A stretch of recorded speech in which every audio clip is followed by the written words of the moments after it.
Hi hello नमस्कार, स्वागत आहे तुमचं आपल्या नवीन एका व्हिडिओमध्ये। किचनमध्ये आल्यावर पहिलं काम म्हणजेच भांडी मांडून घेणे। कारण भांडी जर आपण मांडली तर प्रत्येक वेळेस आपल्याला ज्या वेळेस भांडी लागतात त्यावेळेस ती सहज घेता येतात, त्यामुळेच पहिली मी भांडी मांडून घेते। भांडी मांडल्यानंतर ना आता डबा द्यायचा असतो, तर डब्याला सुकी भाजी ही द्यावीच लागते। त्यात म्हणजे रात्री जी कोथिंबीर आणली होती ती सुद्धा मी झाकून ठेवली आणि त्यानंतर सकाळी त्याच्यावरचं जे कापड आहे ते सुद्धा काढून घेतलं।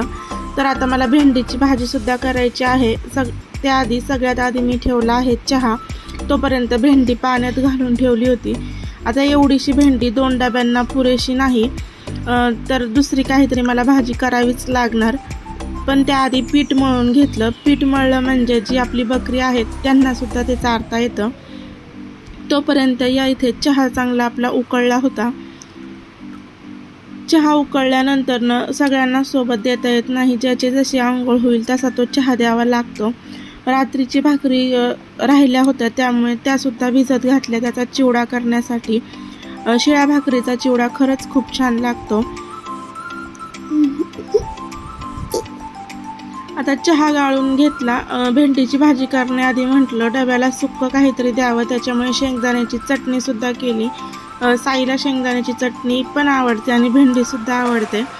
त्यानंतर घरच्यांसाठी आता पातळ भाजी करायची म्हटलं तरी काय करावं, कारण की भाज्यांचे दर आता इतके वाढले आहेत। प्रत्येक भाजी ही 120 रुपये किलो झालेली आहे।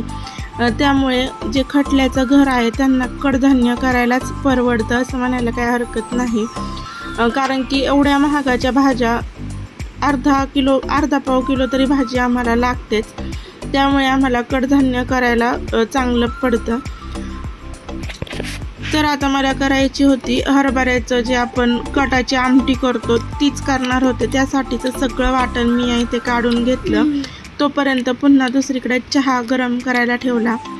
तो चहा झाल्यानंतर चहा चपाती खाण्यासाठी पुन्हा चहा मी गरम करायला ठेवला होता आणि पोळपट लाटणं धुवून ठेवलं। बाकीच्या भाज्या वगैरे झाल्या त्यानंतर घर झाडून घेतली, कारण की मी आधी किचन झाडते आणि बाकीचे कोण उठले नसते, त्याच्यामुळे हॉल रूम तशीच मी झाडायची ठेवते।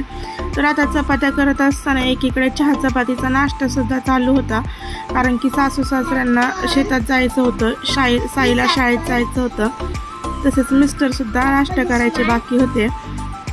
तर या इथे साईच्या स्कूलमध्ये रेड डे होता, त्या निमित्तानं त्यांना रेड कलरचं एखादी वस्तू आणायला सांगितली होती। तर मी ॲपल दिलं होतं आणि त्याचबरोबर त्यांना 2 लाईन त्याच्याबद्दल बोलायच्या सुद्धा होत्या। त्या